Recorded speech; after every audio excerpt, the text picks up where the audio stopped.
How many of you have seen the movie? How many of you are active rowers today? Whoa!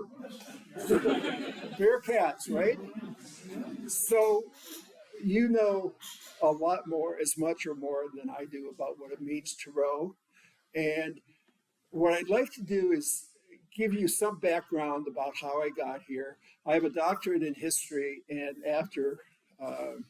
and that was 50 years ago that I received it. I've been trying ever since to figure out, is there a theory of history that I can adhere to?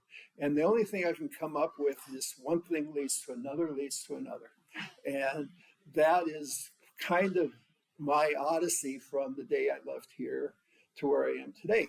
And by the way, I'm not going to give it away yet, but if it were not for rowing, I would not be here today, and I never would have come to Binghamton. So I'll wait a while to explain all that. On my 19th birthday in January of 1966, I turned out for rowing for the first time at my undergraduate school, Pacific Lutheran University in Tacoma, Washington. And the coach at the time took me up to this beautiful, beautiful red cedar racing shell in gold letters on the bow, the Husky Clipper. And he pointed to red, white, and blue chevrons, one on each side. And he said, in 1936, the University of Washington beat the world and won a gold medal in Berlin with Adolf Hitler watching. So the story of the boys in the boat has been with me for 57 years. From the first day I went to row, I knew about them. And so when Dan Brown pops up with his book, that was excitement. I'm going to hop, skip, and jump through things. I don't want to get bogged down because we have some things planned for a little later on here.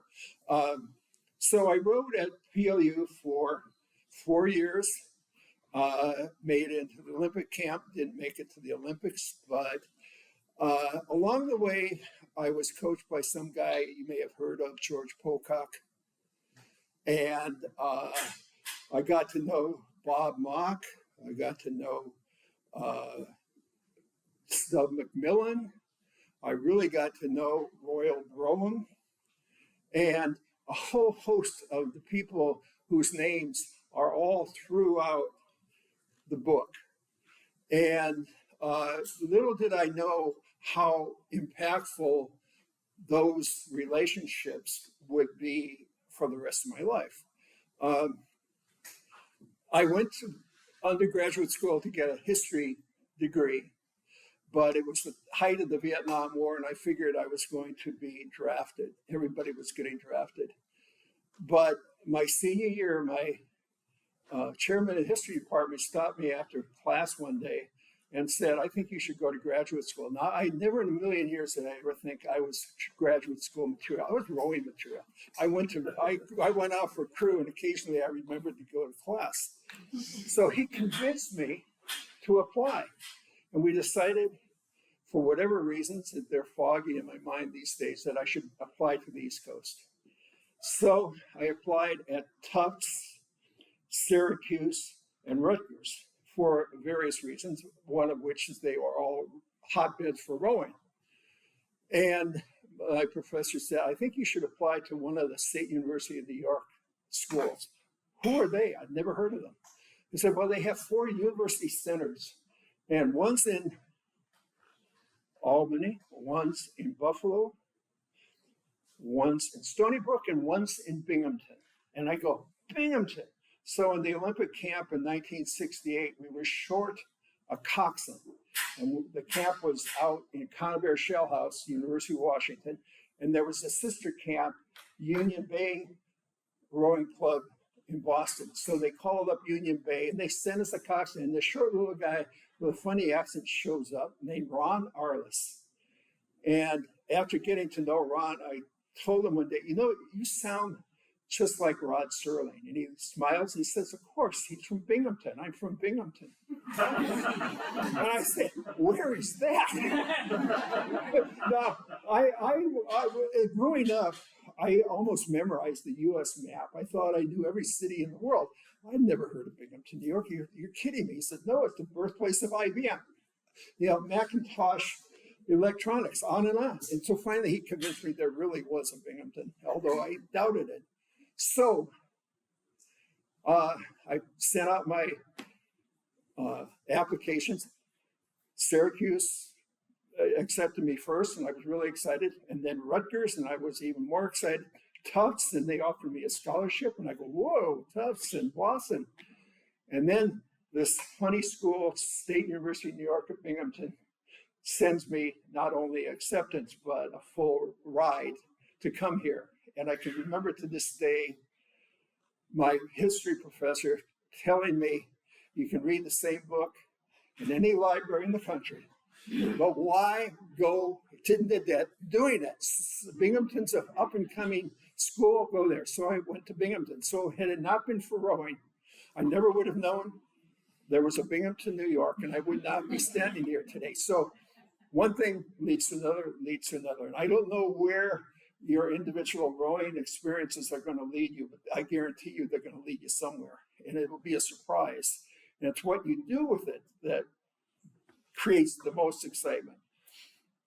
So I first arrived on campus here 55 years ago this week.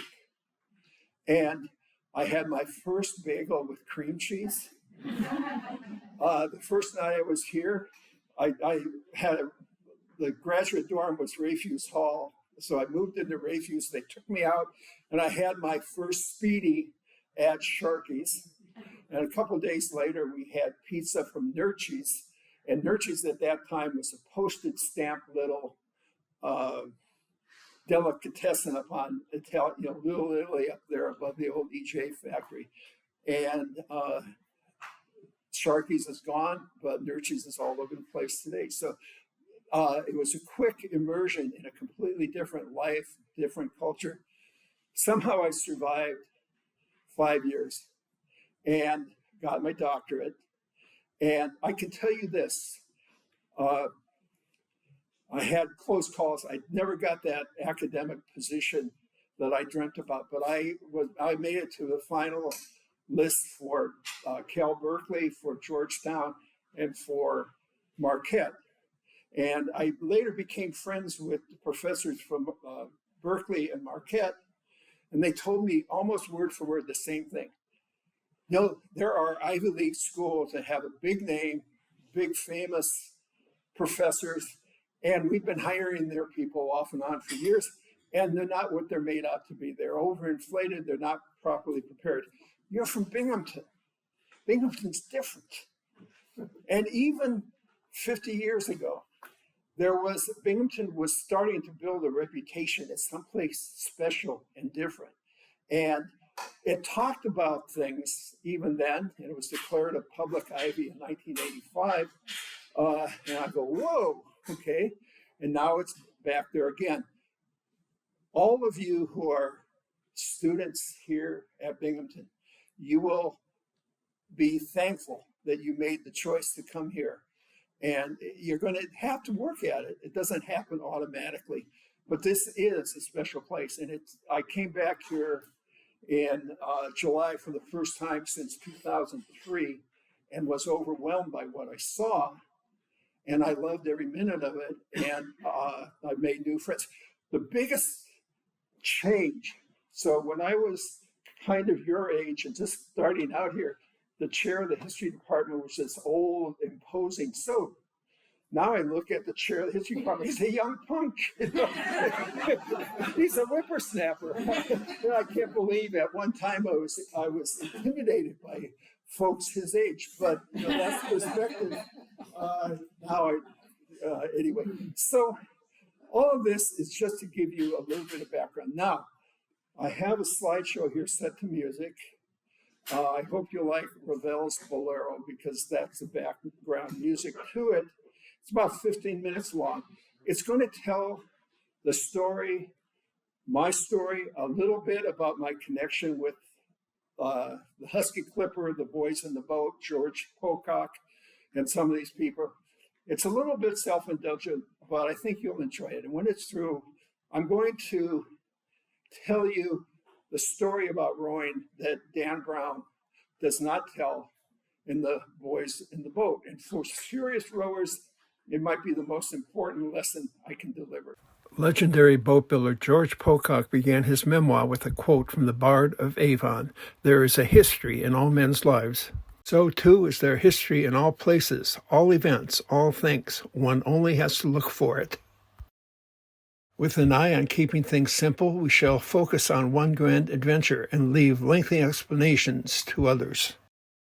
Here follows a tale of a magical place, Puget Sound, of its gleaming waters, and of its two shining cities, Seattle and Tacoma.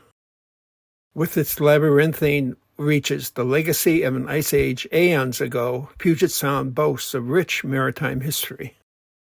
Snow-capped peaks line distant horizons, looming above all volcanic Mount Rainier, undisputed monarch of the realm. Hers is a world of timeless beauty, replete with ferries shuttling passengers to and fro in weather fair or foul. With the grand expanse, Puget Sound beckons the bold to unfurl their sails and match wits with her ever-shifting winds. Once known for its well-heeled lumber barons, Tacoma has been reborn, its shoreline restored, its urban core renewed. To the north lies Seattle, the Emerald City, once host to a World's Fair whose legacy endures in the form of the iconic Space Needle. This, too, is the story of two universities, one of them Pacific Lutheran in Tacoma, a small school with a big heart. Progenitor of 8 NCAA Division III All-Americans and 2 Olympic team members, women's crew thrives at PLU.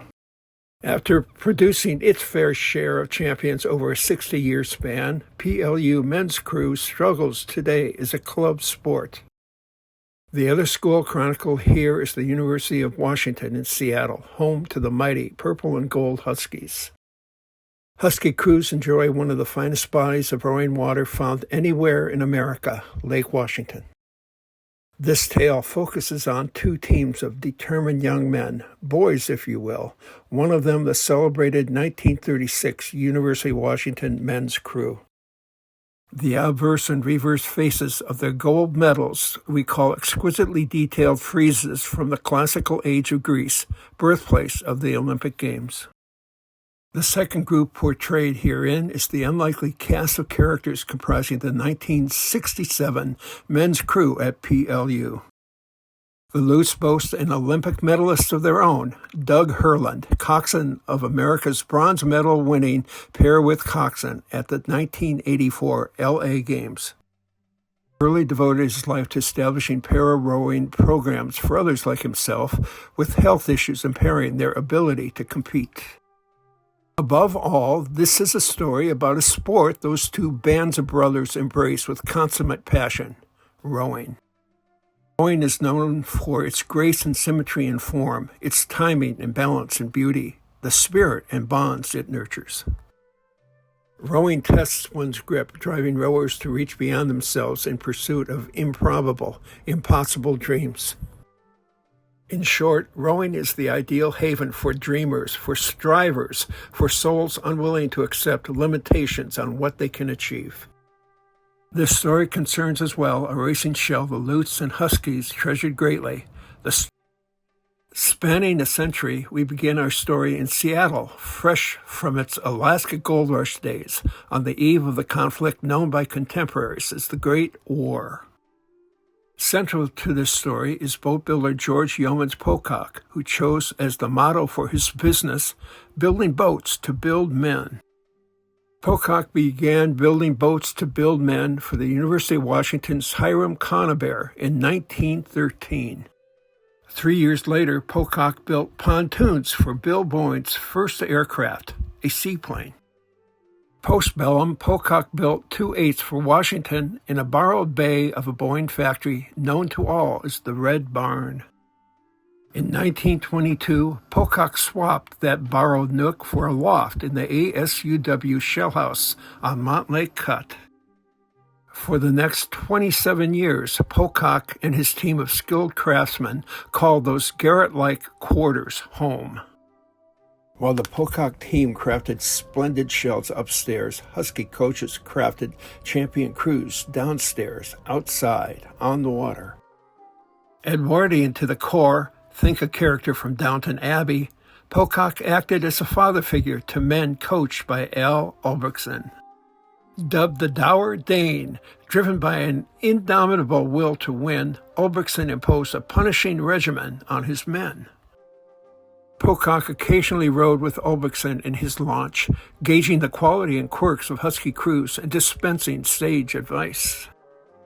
In 1936, a Washington men's eight, coached by Ulbrichtson, won Olympic gold in Berlin with Adolf Hitler looking on.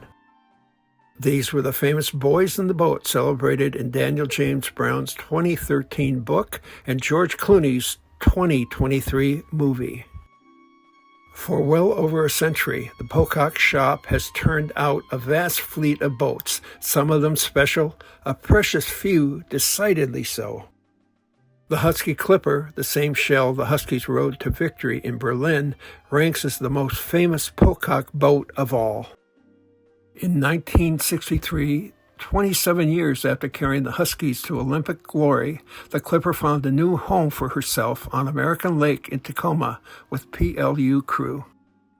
She quickly became the favorite boat in the Lutz fleet of cast-off Husky shells. So special, so very special was the Clipper. By the fall of 1966, the Lutz had lost their coach, their launch, all school support, everything. Undaunted, they soldiered on alone, judged a band of misfits by some. In the spring of '67, rowing in the Husky Clipper's last race before she was retired, PLU set an American Lake record of 6:09.6. A month later, the UW reclaimed the Clipper. Upset to find her missing, the boys of 36 demanded her return.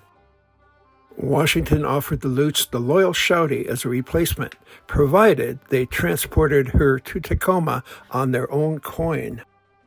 With no coach or shell trailer or school support or outside funding or much of anything, the men struggled to muster the $300 needed to truck her down. There they sat mired till the day their faculty advisor asked, "Why don't you row her down?" He meant it as a joke. Oblivious to reality, the men took him seriously. And thus, by happenstance, was born the first and last annual PLU Crew Fall Recreational Outing. That's the name they gave it when they registered it as a sanctioned school event. In private, they coined a new word, rowdown. Catching wind of the Lutz plot, Brougham phoned Dick Erickson, University of Washington's coach, to ascertain his thoughts. When Erickson declared the rowdown the greatest rowing stunt ever, Brougham made it front-page news. PLU bigwigs howled in dismay, but dared not nix what had become a cause célèbre. "Just don't anybody drown," they cautioned. In the wee small hours of the morning on December 16th, 1967, the Lutz arrived at Seattle's Green Lake Boathouse to make ready the Shouty. Unfazed by newly fallen snow, they lugged the shell 2.5 miles to Lake Union on the route specified in a parade permit secured from the Seattle Police Department. Launching the Shouty from an icy boat ramp, PLU angled westward over glass-like waters past Salmon Bay to the Ballard Locks, where an astonished lockkeeper opened the gates for them. As dawn broke on this gray day, the Lutz consigned their fate to the open waters of Puget Sound. Halfway across Elliott Bay, a rogue squall beset them, forcing the bow fore to row, while the stern fore bailed for dear life. The water level had risen halfway to the gunwales by the time the tempest abated, a few inches shy of sinking the Shouty. 3 miles past the Alki Point Lighthouse, 4 spares subbed in for 4 tired teammates, and the Lutz forged on with 30 long miles left to go.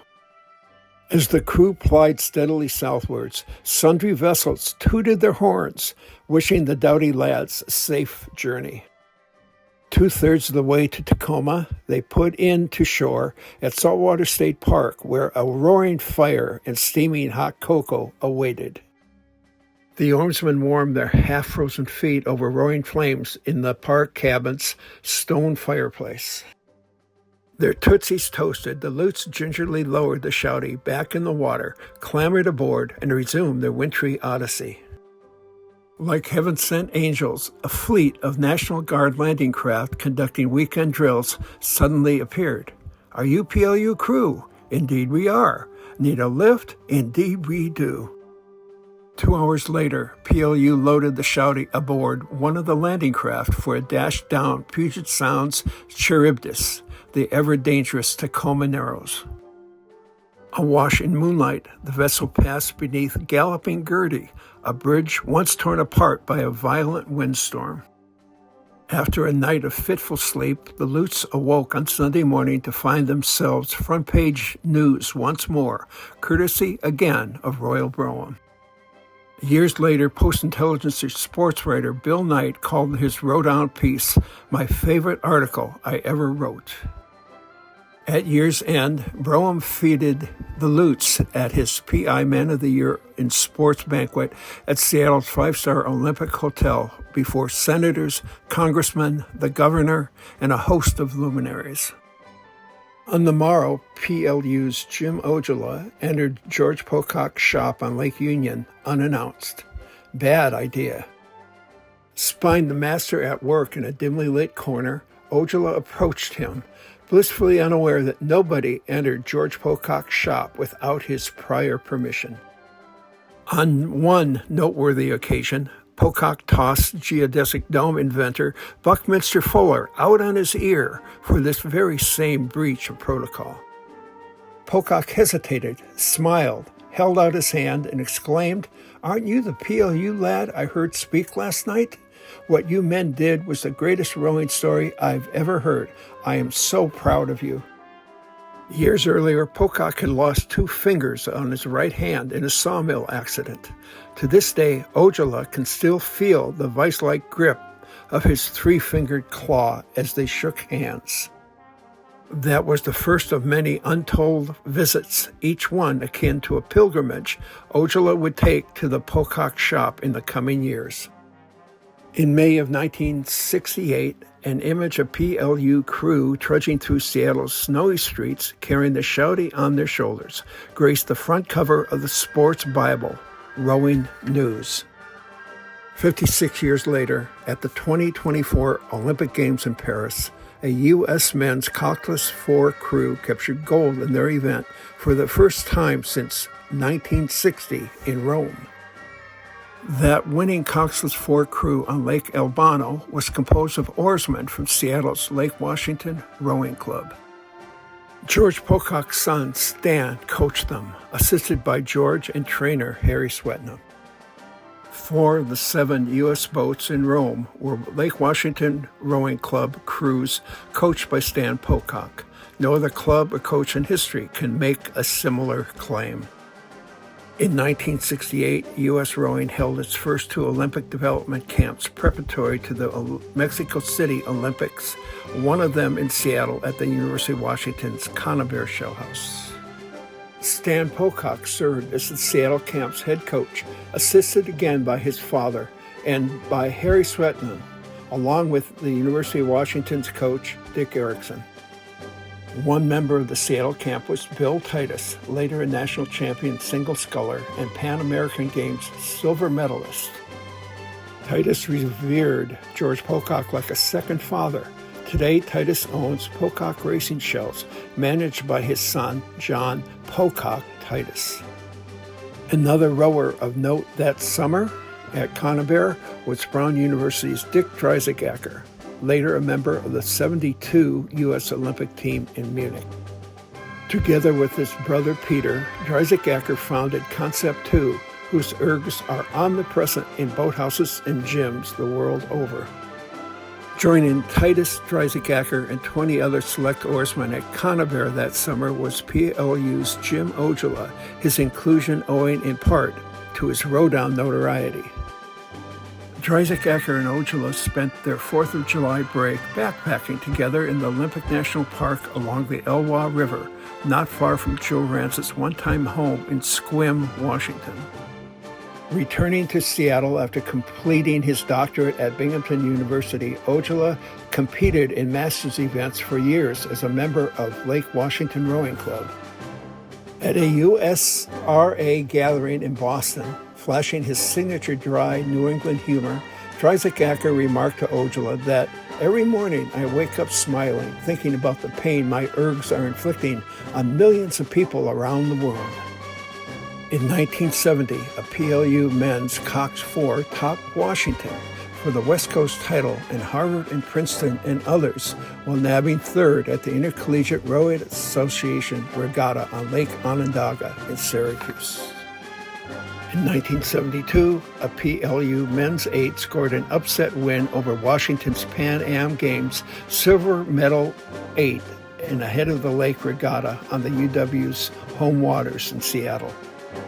In 2017, 12 Rowdown veterans gathered in Tacoma to celebrate the 50th anniversary of their epic paddle down Puget Sound. Miraculously, they survived a lap around American Lake without a single heart attack on their first row together in half a century.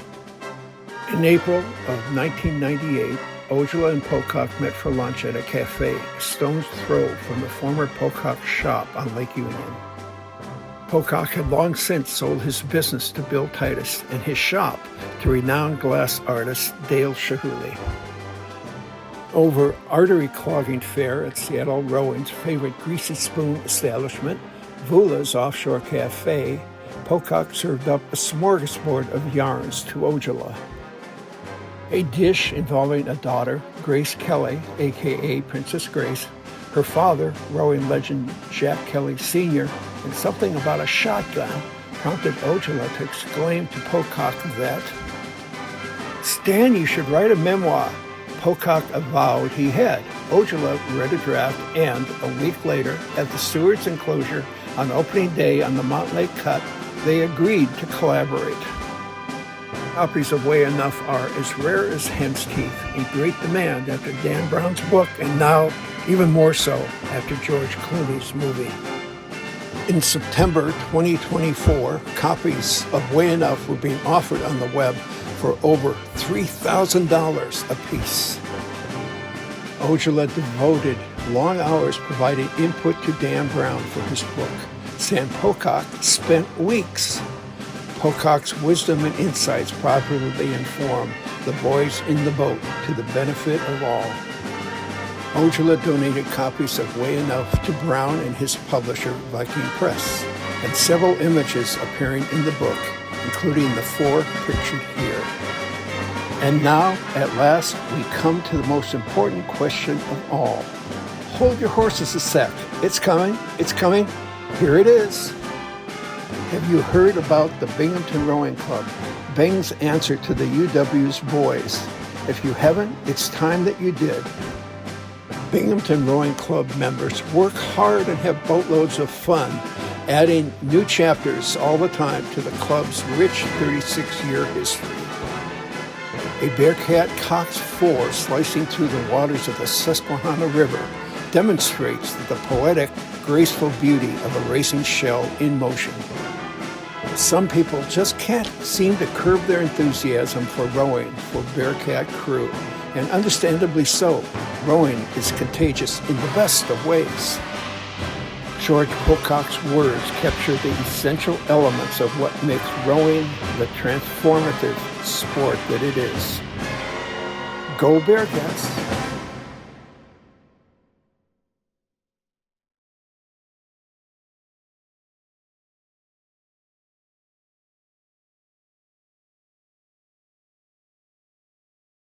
I'd like to point out, that is, you ladies and gentlemen, boys and girls, look around you at the people sitting next to you. These can be your best friends for life. The people, the men that I rode from Seattle to Tacoma 50 years ago, we're still together. We still meet every year or two. We just met earlier this summer. We're friends for life. and we're all on a mass email daisy chain, and we care about each other. The bonds you're forming via the sacrifices and efforts you're making as members of Binghamton Rowing, emotionally and spiritually, I would even say some of the most important acts you'll ever take in your life. So make the most of it and realize it's special.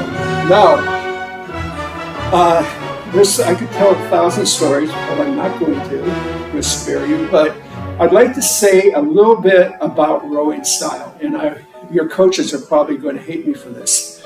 But if you looked at Dan Brown's book, it's not in the movie, there's a scene in there where the 36 Husky crew is just going nowhere. They can't get anything straight. And they notice George is out in his single, moving flawlessly, like, pure poetry. And so Ulbrichson calls him over and asks him to please explain to them, the men, what you're doing. And so, as Dan describes it, George paddled around the Husky 8, Husky Clipper, and explained to him the certain fundamental tricks of rowing. And according to Dan, they took off, and from that point on, they had swing, and they rowed like never before.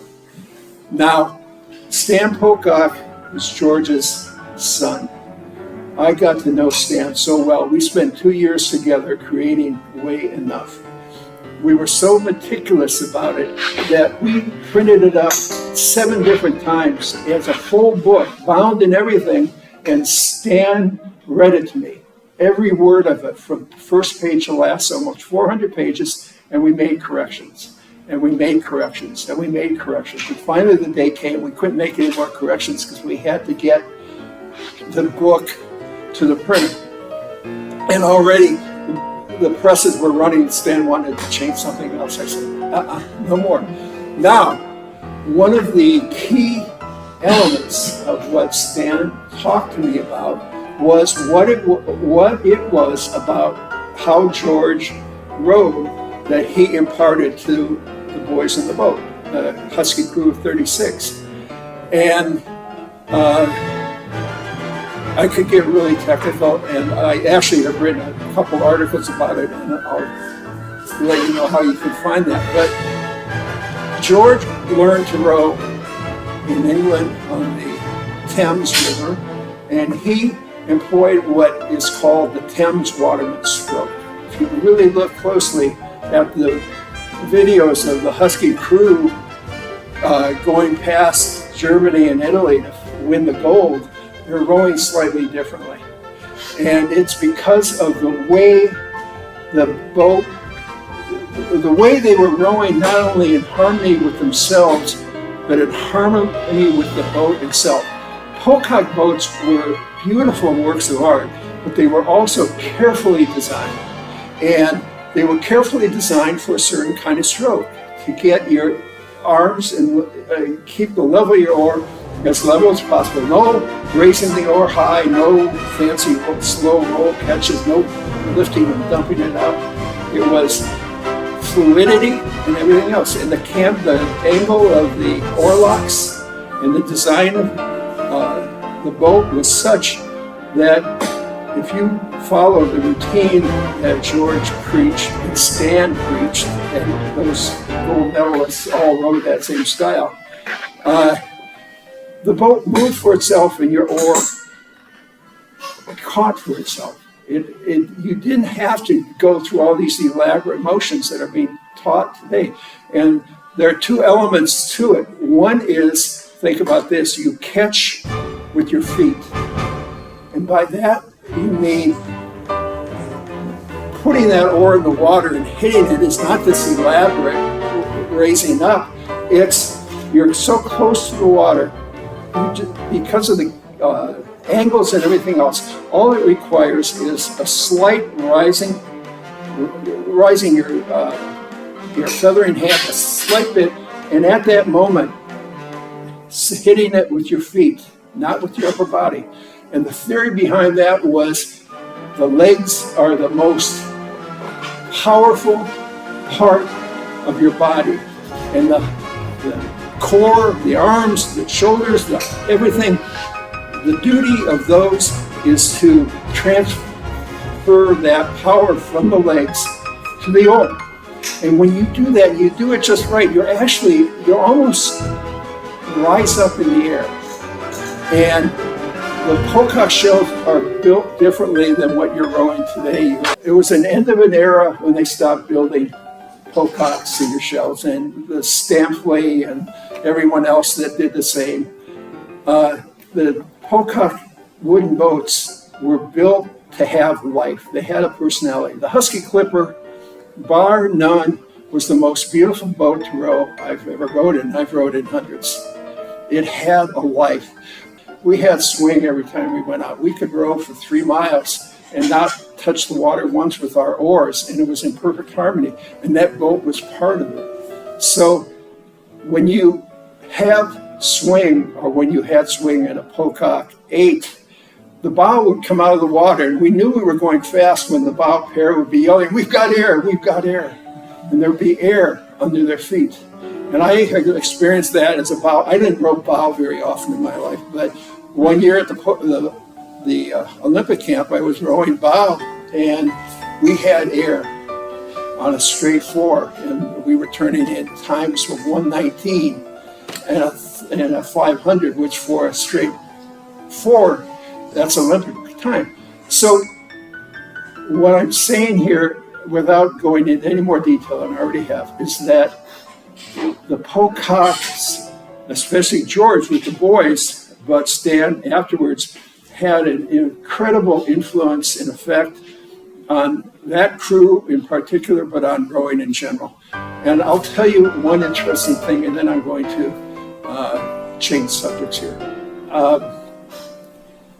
When it came time for Stan to retire, he had waited until he was in his mid-50s to take over, because his father remained in the boat, in the shop, all the way up to a week or 2 before his death in his mid-80s. And George had resisted trends and changes and fads in the direction, and people like Vestal and others took advantage of it. And the way for them to get market share was to denigrate pocock. Pocock boats are slow, right? A Vestal or an Impacher or some other thing. And the pococks lost market share because the market was theirs.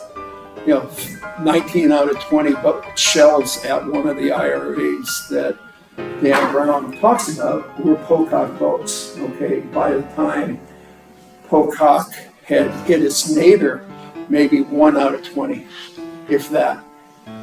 And so Stan kept it alive, and he gave in. He was aware of, reluctantly said goodbye to the old boats, and he came up with a unique design. He called it the monocoque, and it's a shell, the hull, and then the pan that goes on top of it as one piece when you weld them together, and there are no ribs. The hull provides that support. Radical design, no one had ever done it. He introduced that, and it started to catch on, and that's at the point when he sold it to Bill Titus. Afterwards, Bill told me, "Damn that, Stan, I paid too much." Stan told me, "Damn that, Bill, he got it cheap." Now, the point is, for years, George and Stan operated at a loss to keep the business alive. Stan refused to quit. He was too proud to let the pocock name go down in flames. So he invested money with no real return, and he did wonderful things for clubs like PLU.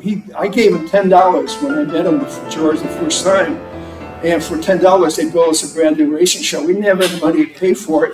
What are we going to do now? My parents co-signed a loan and guaranteed payment, and he shipped us the boat. So they made every sacrifice business people could possibly make to support programs like PLU Crew, which is the club sport, your club sport. I can empathize with the situation you have. And they just love the sport, and they love what it delivered. When Bill Titus bought it, Bill, a hell of a guy, and one of the quirkiest personalities that ever walked the face of the earth, but that was his strength. Also the best stroke oar I've ever rowed before in my life, behind in my life, but he was looking at it as a business, and as a business, it's a losing venture.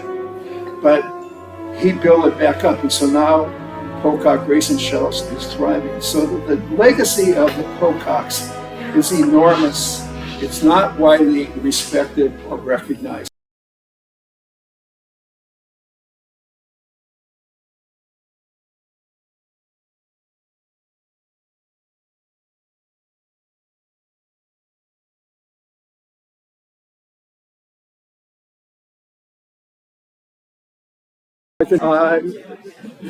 If I could have your attention, I really say, Judy, we're going to see if we can get your voice projected here. Can you just introduce yourself, and we'll find out if people can hear. Sure. My name's Judy Rance Willman, and I'm Joe Rance's daughter, and was part of the creation of the Boys in the Boat along with Dan Brown. Okay, can you hear that? Is that okay? Everybody can hear you. Let's go, and I shall be silence. Okay, go. Okay. My hands down longest, hardest, most important, et cetera, project has to be the creation of the book, The Boys in the Boat. I suspect that not many books evolve in the way this one did, and this was never an ordinary book. This was never an ordinary story.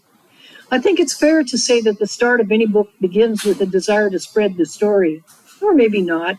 Maybe in some cases it's only the desire for money.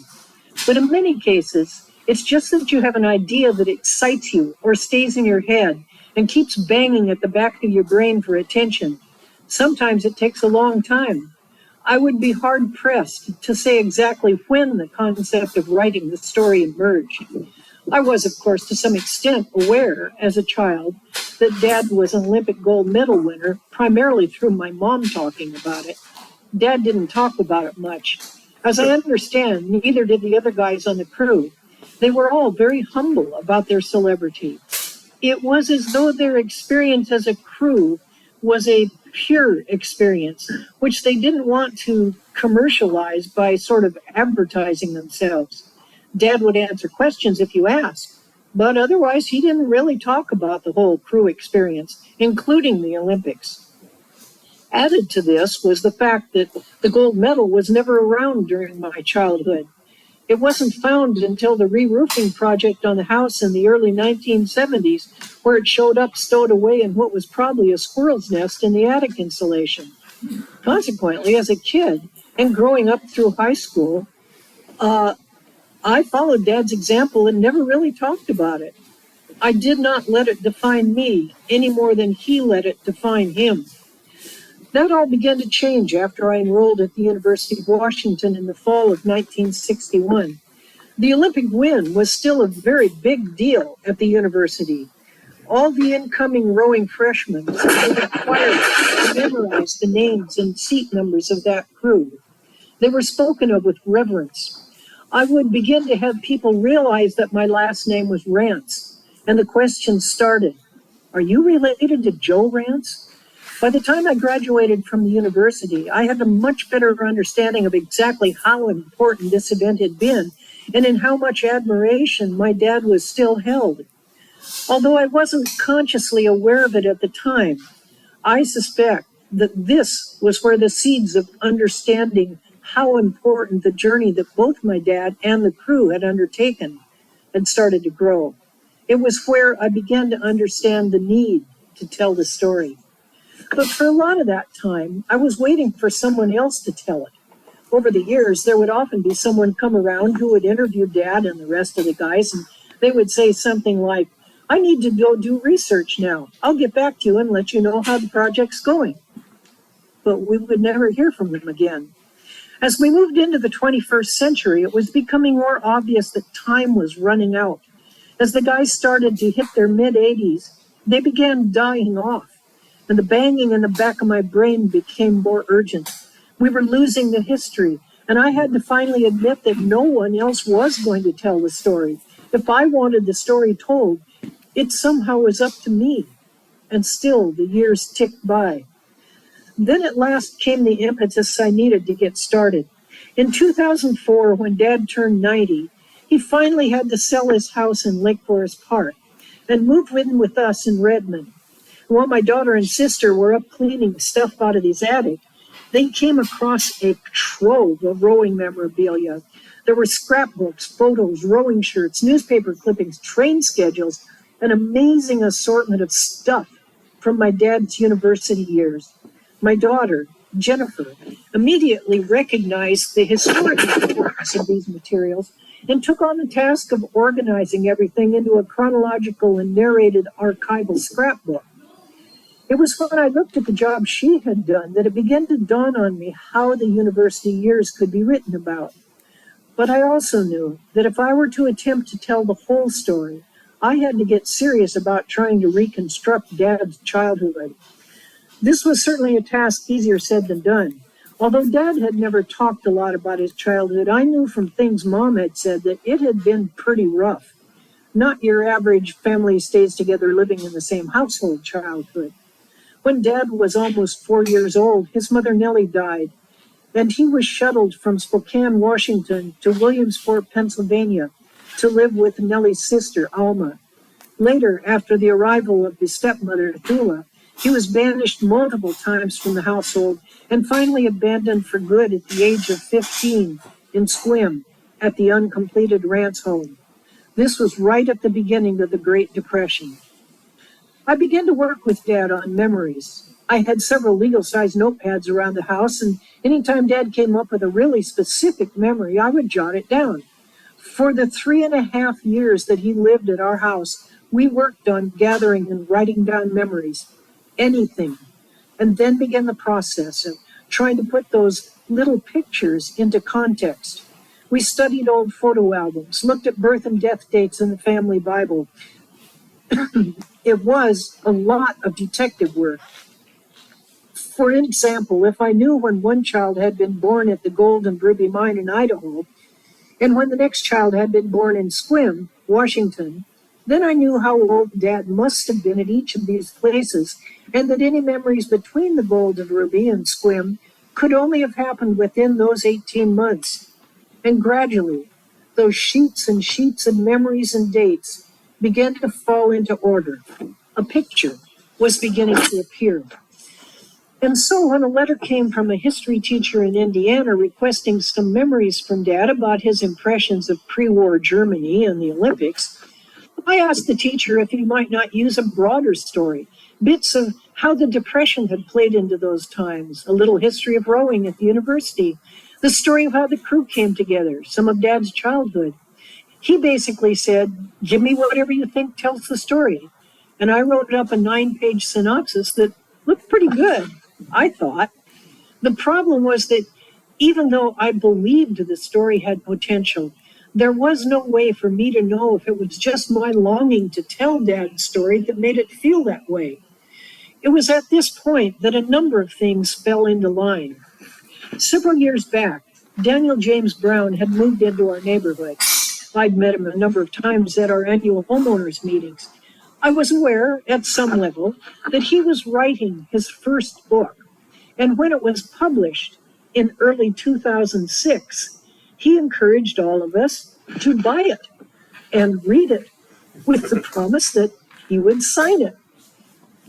And of course, my instant reaction was, like, I can't even think about that. Someday, maybe, when I've got less to do, maybe. And I let it slide from my mind. As it happened, summer of 2006 was when I wrote the synopsis for the history teacher. Now I really needed someone who could evaluate my synopsis. And then I thought of Dan. He had a book actually published. I figured he ought to know whether something had potential or not. But it Took me a little while to work up the courage to show my synopsis to Dan. It didn't take as long for him to let me know in no uncertain terms that this had to be a book, as it had taken me to work up the courage to ask, what kind of help did I need? He would show me where to find the best historical resources, guide me through the process. He advised me to try writing a sample chapter to see if I even liked the process. And then he said it. And you decide you don't want to or can't write it. I want it to be my next book. My God, the relief. This burden that I had now carried for years of a task that I felt was perhaps beyond me, but of deep importance, was no longer mine alone. But in the midst of my mental celebration, it suddenly hit me.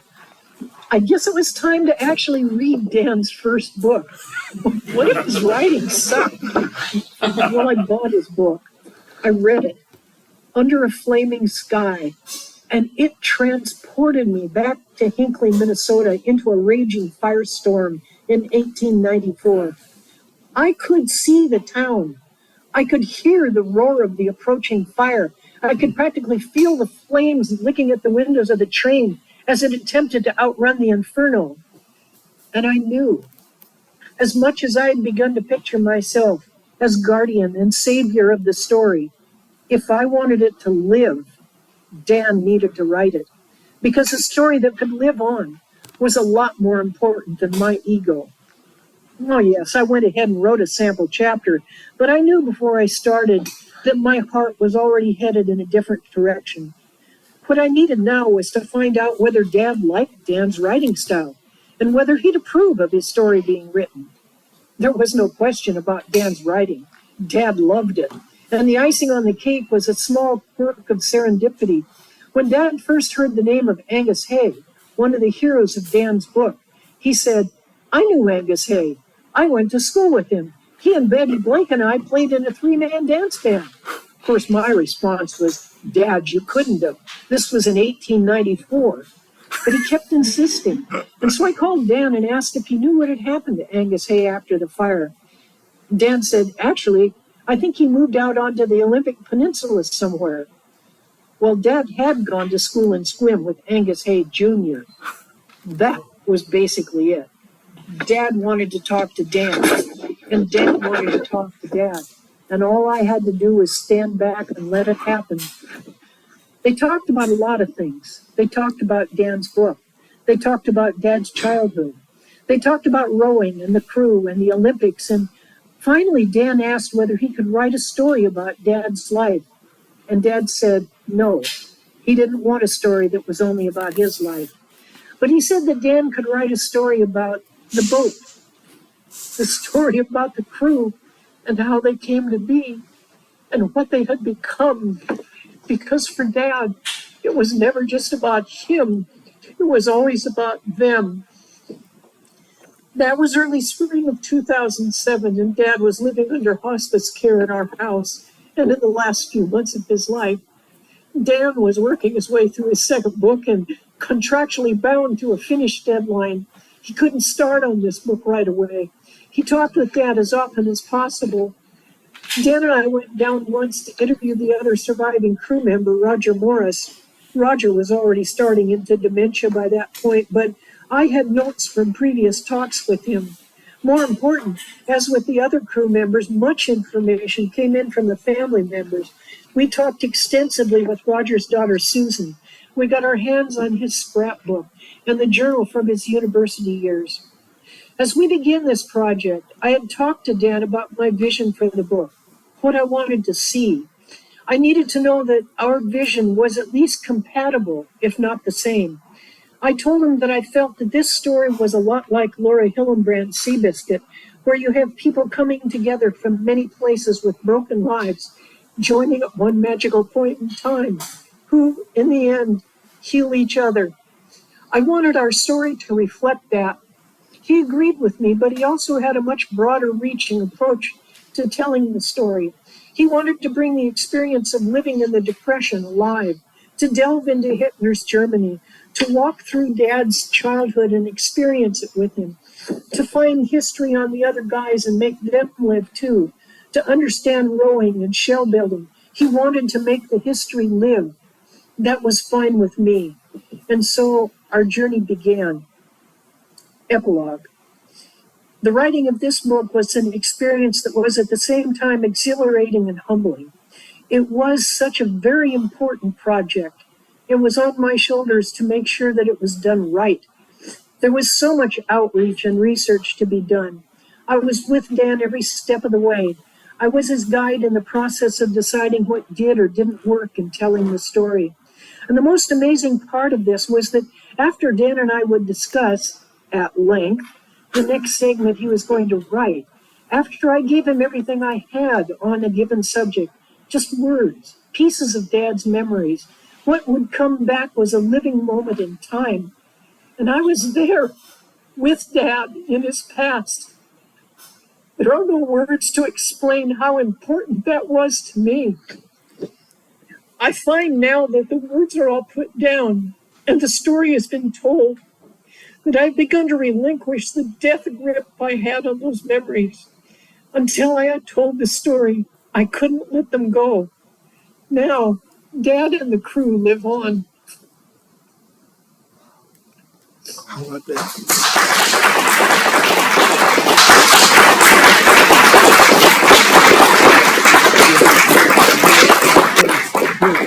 Judy, I don't think there's a dry eye in place, including mine. And I've heard you tell this story before. Anybody here, would you like to make a comment or ask Judy a question? Please. There must be somebody. Yes. Well, I would just like to say to her that I read this book first time about over a year ago, and I cannot tell the story of this book to a friend without becoming emotional. This book captures the feelings of a human being, of human beings working together in such a special way that you become a part of it in reading it. It's just absolutely amazing how you come along. You don't really know the outcome of the individual races, but as you're reading about a race as it's proceeding, or the preparation and then the proceeding through the race, you get absolutely revved up. You start sweating. All of the emotions that come out. And I just want her to know, I want you to know that, please, because I appreciate your emotions in talking about the story, and I share them with you in having read it. Thank you. Thank you. That means a lot to me.